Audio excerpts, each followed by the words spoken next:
You can be as honest as you want to be. But I know you're lying. It's fun when it's not over in 2 seconds. Why do you always laugh at me? Because you just take so long faffing around. Welcome back to one of our videos. And today I'm bringing up something that I read about in an article recently. It's something like, it's got to do like a marriage audit. And it's not something that we've ever done before. And I thought it'd be quite fun to ask a few questions about each other and see how we get on. Oh, what we're getting ourselves into now. What? It's going to be fun. Okay. What are you scared of? Having an argument for the whole world to see. You're the only person who likes to have arguments. I'll try not to have an argument. It's just supposed to be a bit of fun. Okay. Okay. Our honesty might inspire others though. One of the first questions was, do you kiss to say hello or goodbye? See, I kiss to say goodbye, because that might be the last time I ever see you. Yeah, and I always demand a kiss at the door. Yeah, and you kiss to say goodbye. But I don't always kiss to say hello. And I think that's, I'm not saying it's right, but I think that's probably because I'm expecting you back anyway. And maybe because I've spoken to you, because often if I've spoke to you throughout the day, it feels a bit contrived and silly to say hello again. That might be why I don't do that. It's not an excuse, but... Well, I just don't kiss you in the morning because of your bad breath. Morning breath! Who wants kiss to be me on the kissed cheek. Yeah. You could kiss me on the cheek and not have to smell it. Yeah, it's still close to the Yeah, but love is love. Bad breath and everything. Warts and all. Yeah, right. And what does she say in the audit? That it's quite important to make... she's saying especially important when you're upset with each other to keep on, you know, if those are things that you do anyway, keep on doing them. You don't hold it back. That's hard. Well, yeah, it is hard, but that's the point. Marriage is hard. Oh yeah, and she made the point that if you haven't seen your friend and you see your friend, you would always say hello to a friend. Exactly. So you need to make more of an effort. Why would you do that with your partner? I think because people could become complacent because they see each other every day, they live with each other, so they just drop the hellos and the goodbyes when actually it's really important. Okay, second one. How much of your communication is about logistics? I'm going to have to hold my hands up. I would say like 80% of our conversation is about logistics. But we need to like be kind to ourselves because we do have 2 kids who are very, very busy. Well, exactly. That's the main reason why it would be about logistics, because when you've got kids and a family, that's all you're doing. Lots going on. We both work. We have had to cope with one car for a while, so... Yeah, then it's about carving out that time to be able to just talk about each other and intimate things and stuff that matter, creative things, stuff that isn't to do with who's taking Mimi to netball tomorrow or who's taking Josiah to the game on Saturday and who's picking up from school and blah, blah, blah. I think that question is asked is important because it can be so much about logistics and you're not really communicating about the things you need to that really matter. Communicate about. So you know, whether it's you've had a bad day, something's going on with you, or everything, so many things are happening that that kind of taking more of a priority than then it's about carving out that time because it's not wrong to talk about logistics, especially when you're married to quite a disorganised person. Yeah, well, you need to get yourself organised. Then I know that if I tell you the day before about something, I'll have to still talk to you about it the next day, and then I'll still have to remind you an hour before the actual event. It's part of being married. So it's like drip feeding information, logistical information, otherwise you don't remember. It's about carving out that time, like is it a Friday night, is it a Sunday afternoon, where we do just hang out and talk about stuff.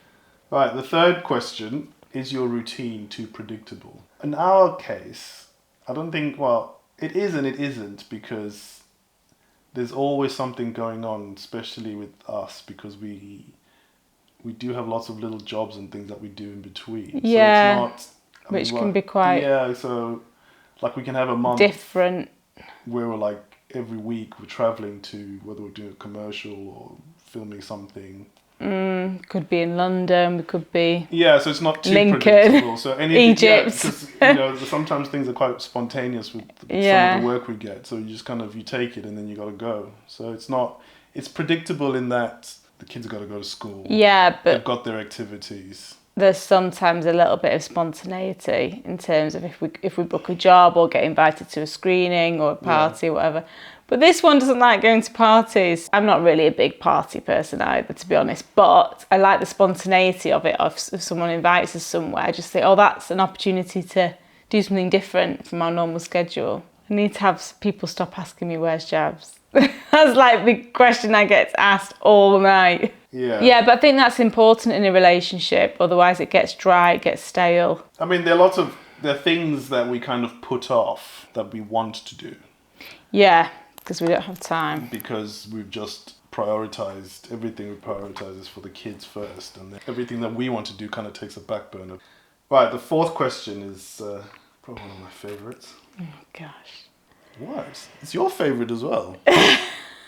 Is the sex fun or has it become a chore?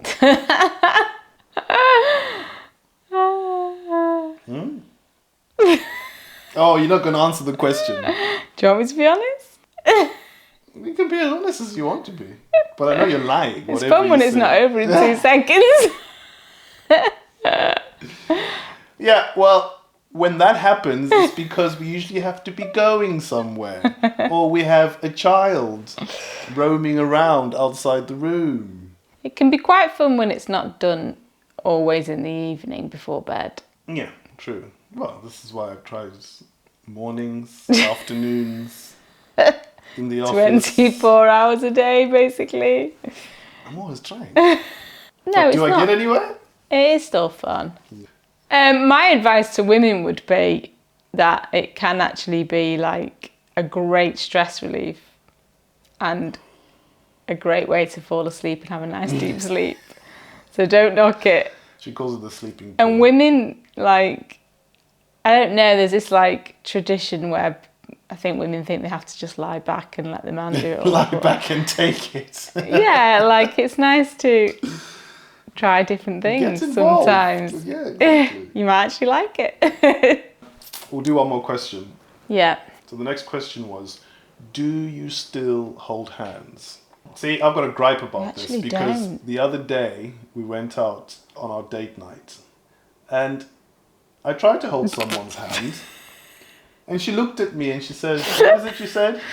It was, oh, what's that for? What are you doing? What do you want? What do you want? Because it felt like you were as just if I was offering her my hand. I was just trying to grab her hand. And then it felt like you were just joking about...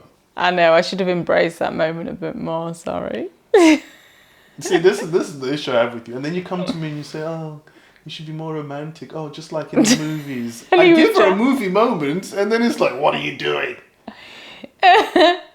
Yeah, but were you doing it just to please me, or did you want to hold my hand? I wanted to hold your hand. Well, then say that then. Just to please you? No, why should I have to say it? Because you could no. If I'm messing about, you just say, "I want to hold your hand." I'm offering you my hand. I'm trying to grab your hand. Take it. I would say hugs are more than holding. Like hugs mean more. Like we've been discovering that a lot more in our household. The power of hugs. Minimum of 8 hugs a day can have a really positive effect. Not just on your spouse and who you're married to or your partner or whatever, but on your kids as well. Like taking that time out to just have a big hug. It's only like a couple of seconds. It's not just about just holding hands. I think it's more about touch. Yeah. So it's like even things like just stroking. Which he doesn't like because he's sensitive. I'm not a cat. Yeah, so it's just about touch and just feeling that closeness to each other. So it's even hugs, like we're just spoken about now.